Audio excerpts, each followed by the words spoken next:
کی نماز دوبارہ پڑھے گا۔ چلا گیا، شاگردوں نے کہا حضرت آپ سے استاد جی مسئلہ بتانے میں آج غلطی ہو گئی ہے۔ کیوں؟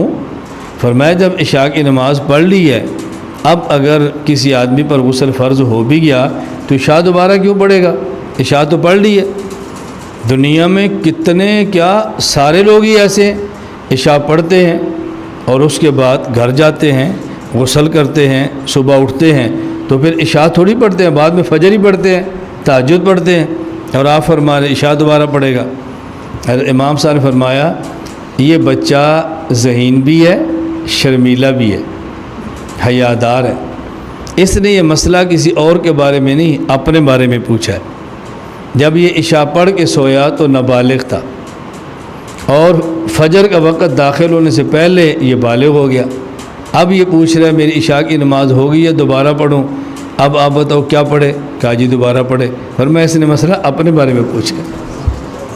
جب مسئلہ بتا دیا، امام صاحب نے فرمایا قد یفلح ھذا الصبی انشاءاللہ، یہ بچہ بہت بڑا آدمی بنے گا۔ اور وہ جو بچہ بڑا آدمی بنا یہ تھے حضرت امام ابو حنیفہ کے ذہین ترین اور لاڈلے شاگرد امام محمد رحمۃ اللہ علیہ،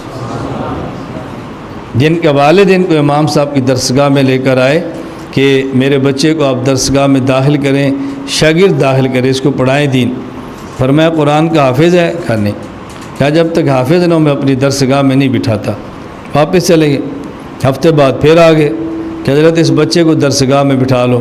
فرمایا تو وہی نہیں جو پچھلے ہفتے بھی آیا تھا؟ کہا جی وہی ہے۔ کہا میں نے کہا تھا قرآن کا حافظ نہیں، حافظ ہونا شرط ہے۔ اس نے کہا جی ایک ہفتے میں اس نے مکمل قرآن حفظ کر لیا ہے، آپ جہاں سے چاہیں امتحان لے لیں۔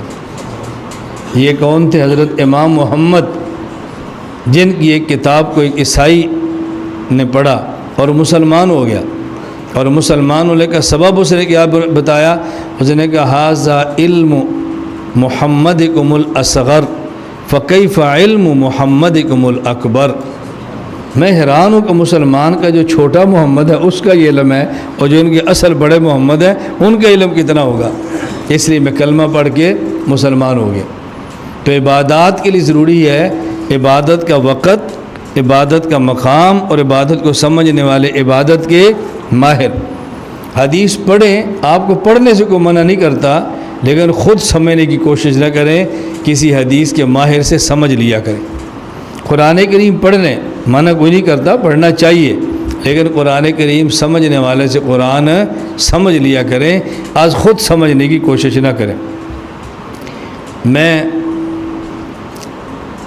پاکستان سے باہر ایک ملک میں تھا، تو ہمارے جو میزبان کا مکان تھا وہاں جو مسجد تھی، میں مسجد میں گیا نماز کے لیے میزبان کے ساتھ، تو ساتھ یہاں لائبریری تھی مسجد کے اندر، وہاں کتابیں پڑھی تھی مطالعہ کے لیے۔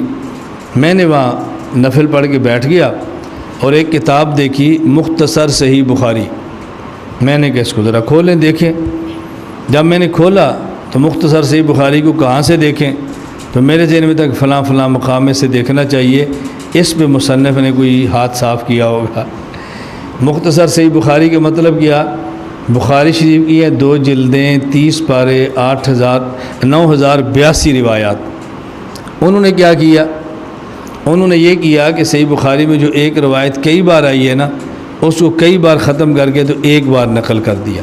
میں نے اس کو اٹھا کے دیکھا، حضرت امام بخاری رحمۃ اللہ علیہ ایک باب قائم کرتے ہیں، باب ما یذکر فی الفخذ۔ یہ جو ران ہے آدمی کا گھٹنے سے اوپر اور یہ کمر کی جگہ سے نیچے، اس کو ران کہتے ہیں۔ یہ ران سطر ہے یا سطر نہیں ہے، یہ مسئلہ بیان کرتے ہیں۔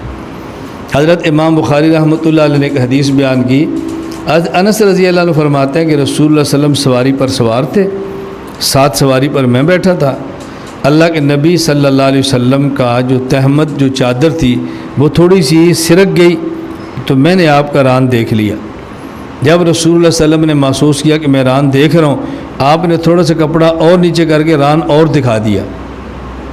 بس یہ حدیث نقل کی صرف۔ اب آپ بتاؤ، جو بندہ اس حدیث کو پڑھے گا اور بخاری کو آگے نہیں پڑھے گا اور وہ سوئمنگ پول پہ نہانے کے لیے جائے گا تو وہ نکر پہن کے ران ننگا کر کے جائے گا نا، اور اسے سمجھاؤ گے تو وہ کہے گا سنت ہے۔ اب اگر کوئی اس کو دیکھے گا وہ اور دکھائے گا، نہیں بھی سنت ہے۔ دیکھو بات سمجھو، میں انسان ہی رہا۔ اب یہ لڑکا جو ران ننگا کر کے پھر رہا ہے، اس کے چہرے پہ داڑھی ہے، نماز کا پابندی کرتا ہے اور ران ننگا کر کے پھر رہا ہے، نہا رہا ہے، تو یہ جو ران ننگا پھر رہا ہے یہ گناہ سمجھ کر یا نیکی سمجھ کر؟ وہ سمجھتا ہے سنت ہے، میں غلط کام تو نہیں کر رہا، سنت پہ عمل کر رہا ہوں۔ کیوں؟ اس نے بخاری شریف دیکھی ہے، بخاری شریف میں حدیث موجود ہے۔ اب یہ بیچارہ اپنی جگہ پر بالکل سچا ہے۔ اگر یہ خود بخاری کو پڑھ لیتا ثواب سمجھ کر اور ہم جیسے فقیروں کے پاس یا مرکز اہل سنت والجماعت آ جاتا کہ یہ ذرا حدیث سمجھائیں اس کا مطلب کیا ہے، ہم نے تو آج تک سنا تھا بچپن سے کہ ران سطر ہے اور بخاری شریف کی حدیث سے معلوم ہو رہا سطر نہیں ہے، کیا ہم نے مسئلہ غلط سنا ہے یا امام بخاری کو غلطی لگ گئی ہے؟ آ جاتا نا الجھن۔ اس نے مسئلہ نہیں سمجھا، پھٹ کہا مولویوں نے غلط بتایا ہے، دیکھو حدیث میں یہ ہے۔ بس جن نے بچپن سے پڑھاتے رہے وہ سارے غلط ہو گئے اور آج یہ محقق صاحب میدان کے اندر کود پڑے۔ میں نے وہ بخاری شریف اٹھائی، جب میں اس باندھ تھے میں نے کہا ذرا یہ بخاری بھی دیکھیں اور یہ بھی دیکھیں، دیکھو تم خوش ہو گئے، یہ بڑا مختصر سی بخاری ہے۔ اب اصل بخاری میں حضرت امام بخاری رحمۃ اللہ علیہ نمبر 1 یہ حدیث لاتے ہیں، پھر ایک حدیث لاتے ہیں کہ اللہ کے نبی نے فرمایا الفخذ عورۃ کہ ران سطر ہے۔ ایک حدیث اللہ کے نبی کا فعل جس سے پتہ چلا کہ سطر نہیں، اور پھر اللہ کے نبی کا ارشاد اور قول کہ جس سے پتہ چلا کہ یہ ران سطر ہے۔ پھر حضرت امام بخاری فیصلہ فرماتے ہیں حدیث انس اسند، یہ جس حدیث میں نا کہ حضور نے ران دکھایا سند اس کی زیادہ مضبوط ہے، اور یہ جو ہے نا اللہ کے نبی نے فرمایا کہ ران سطر ہے احوط، عمل اس پہ کرنا ہے۔ چلو امام بخاری نے ایک نیا مسئلہ حل کر دیا، کبھی سند کسی اور کی مضبوط ہوتی ہے، عمل کسی اور پہ کرنا ہوتا ہے، امام بخاری فرما رہے ہیں عمل اس پہ کرنا ہے۔ اب اس محقق نے نمبر 1 ایک حدیث کو ختم کر دیا، نمبر 2 امام بخاری کا فیصلہ ختم کر دیا، ایک حدیث لے لی اور فیصلہ اپنا لا دیا اور کہا جی ران کو ننگا رکھنا سنت ہے۔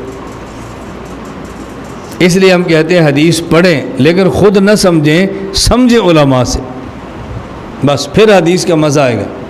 یہ بات سمجھنا آپ کے ذہن میں الجھن نہ رہ جائے کہ جب ران سطر ہے تو اللہ کے نبی نے خود صحابی کو کیوں دکھا دیا۔ نبی کے ساتھ کچھ مسائل ایسے ہیں جو امت کے لیے جائز نہیں ہیں۔ رسول اللہ صلی اللہ علیہ وسلم نے بیک وقت نکاح فرمائے 9، کل نکاح 11 اور بیک وقت 9، اور امت کے لیے 4 سے زائد کرنا جائز نہیں۔ پیغمبر نکاح کرے حق مہر نہ دے، جائز ہے۔ قرآن